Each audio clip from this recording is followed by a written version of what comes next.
Assalamualaikum warahmatullahi wabarakatuh. Para kaum muslimin dan muslimat dimanapun Anda berada.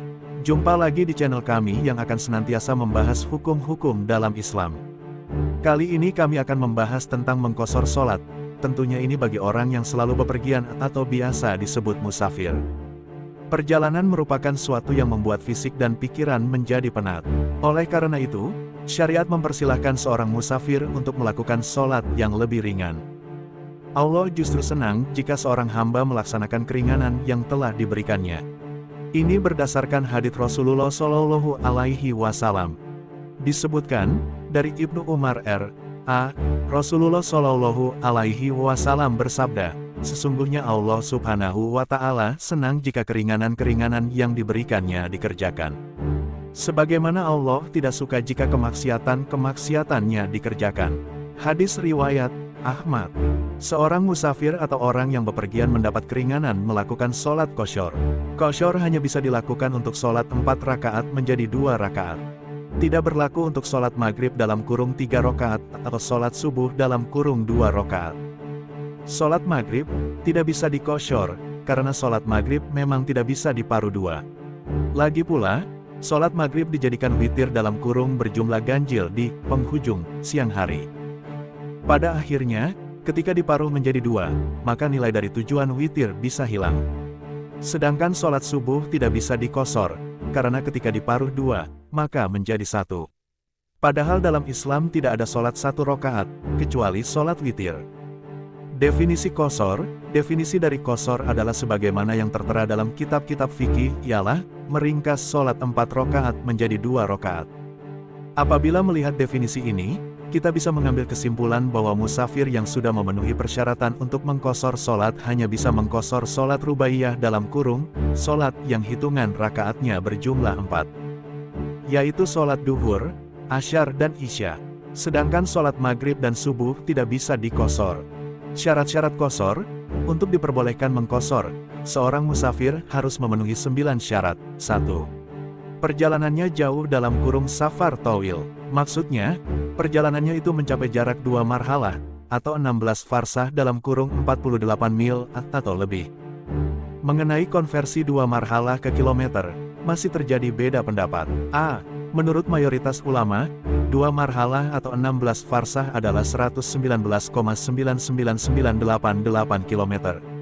Jika dibulatkan menjadi 120 km. B.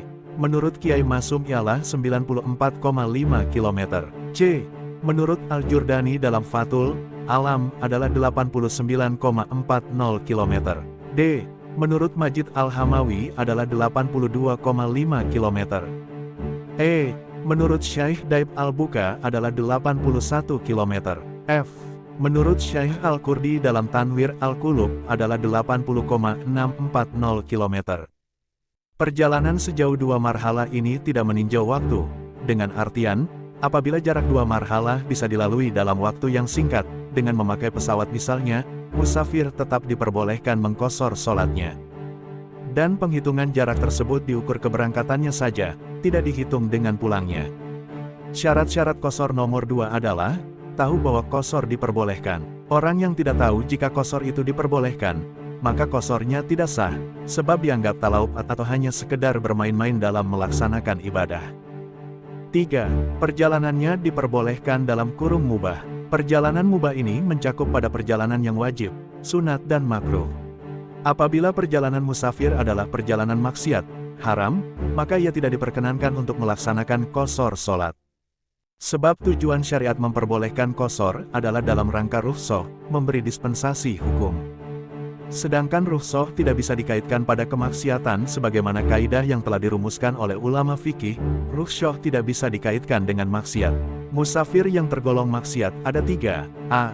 Ashibi as-safar. Yakni, tujuan pokok atau sebagian besar dari perjalanan tersebut untuk maksiat. Seperti tujuan mau melihat konser, bermain togel. Atau sebagaimana orang perempuan yang keluar rumah dalam keadaan nusus dalam kurung, tidak taat kepada suaminya. Termasuk dalam klasifikasi ini adalah orang yang bepergian dengan tujuan melakukan kemaksiatan. Namun di samping itu ia memiliki tujuan lain yang baik. bukan termasuk maksiat, seperti mau nonton konser sambil silaturahim. Setiap musafir yang bepergian dengan tujuan seperti ini, tidak diperbolehkan melaksanakan qashar kecuali apabila di tengah perjalanan ia bertaubat dan mengubah tujuan maksiatnya. Jika sudah demikian, maka musafir tadi boleh melaksanakan qashar, dengan catatan, sisa perjalanannya masih mencapai 2 marhalah. Sebab awal perjalanannya dihitung dari tempat ia bertaubat. Bukan dihitung dari tempat musafir berangkat, memulai perjalanannya. B. Ashibis safar fis safar, yakni, orang yang bepergian dengan tujuan baik, namun di tengah perjalanan niatnya berubah menjadi maksiat. Seperti orang yang bepergian untuk silaturahim, namun di tengah perjalanan niatnya berubah membeli nomor togel. Musafir seperti ini tidak diperbolehkan melaksanakan qashar sholat kecuali apabila dia bertaubat, maka boleh melaksanakan qashar sholat meskipun sisa perjalanannya tidak mencapai 2 marhalah. Hal ini berbeda dengan al-ashibis safar seperti keterangan sebelumnya. C. Asifis safar, yakni, orang yang bepergian dengan tujuan baik, namun di tengah perjalanan melakukan kemaksiatan dengan tanpa mengubah niat asal. Seperti orang yang bepergian untuk mencari ilmu, untuk mengikuti pengajian, misalnya, namun di tengah perjalanan dia berpacaran. Musafir tipe ini diperbolehkan melakukan qashar sholat secara mutlak.